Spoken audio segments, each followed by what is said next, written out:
Your name and your date of birth, please. Brittany Zamora, 1591.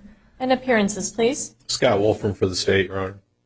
You're here on a new case out of Superior Court for 4 counts of sexual conduct with a minor, Class 2 felonies, 5 counts of sexual conduct with a minor, Class 2 felonies, 2 counts of child molestation, Class 2 felonies, and 1 count of obscene material transmittal, a Class 4 felony. The court does not intend to find probable cause on 4 of those sexual conduct charges at this time. Mr. Wolfram, do you wish to address that? Your Honor, in going through the release questionnaire and the attached statement of facts, it is a little unclear as to differentiating the separate allegations themselves.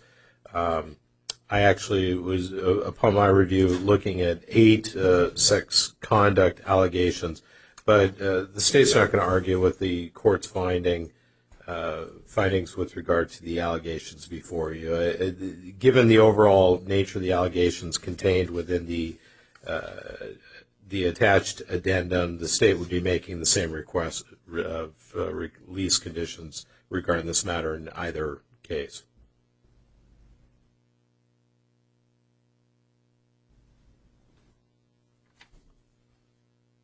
The court does see that, and the court agrees with the state. So the court is finding probable cause with respect to 8 counts of sexual conduct with a minor, again, Class 2 felonies, 2 counts of child molestation, Class 2 felonies, and 1 count of obscene material transmittal, a Class 4 felony.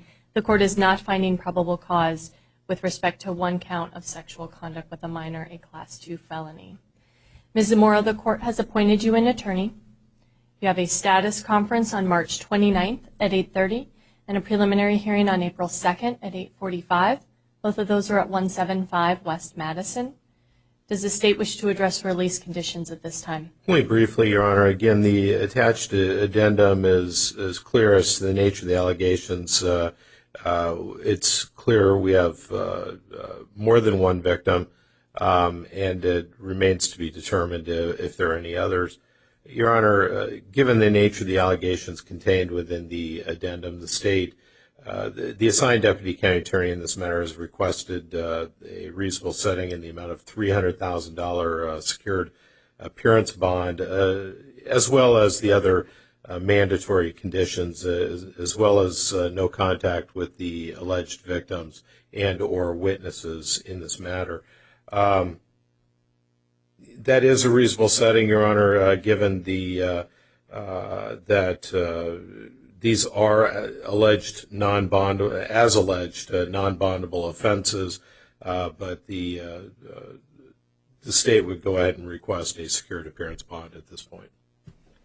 Now, Ms. Zamora, if you would like, is there anything you'd like the court to know with respect to release conditions? I don't want you to address the charges because your attorney's not here, but the court has to make a decision as to what to do with release today. So is there anything you'd like me to know about releasing you or a bond? And if you don't have anything to say, that's okay as well. I'm not sure if I understand. I'm sorry. That's okay. So the court just asked for the state's opinion as to releasing you, and he requested a very high bond to keep you in custody. Okay. I don't want you to comment on the charges without your attorney here. Okay. So is there anything you just want the court to know about whether or not I should release you or impose a bond at this time? And if you have nothing to say, that's okay as well. I would love to go home to be released. That'd be amazing. You know, I don't know if there's like just stay at my house, or I'd love to go home to my husband. Anything else? No. The court is going to impose a bond at this time. The court is imposing a secured appearance bond in the amount of $250,000. If you post that, you'll be on pretrial supervision with electronic monitoring. Ms. Zamora, you may not return to the scene of the crime if you post that. No contact with any of the victims, witnesses, officers, and no contact with any minors. No drugs without a valid prescription.